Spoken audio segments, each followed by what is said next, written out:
च एकदन्तम् द्वितीयकम्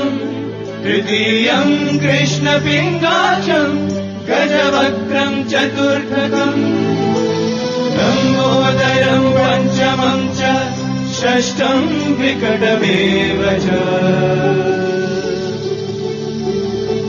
सप्तमम् विघ्नराजेन्द्रम् धूम्रवर्णम् तथाष्टमम्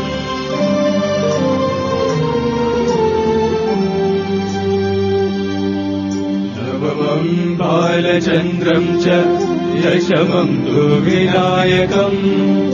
एकादशम् गणपतिम् द्वादशम् तु गजाननम् द्वादशैतानि नामानि त्रिसन्ध्यम् यः पठे नरः न च विघ्नभयम् तस्य सर्वसिद्धिकरम् प्रभो।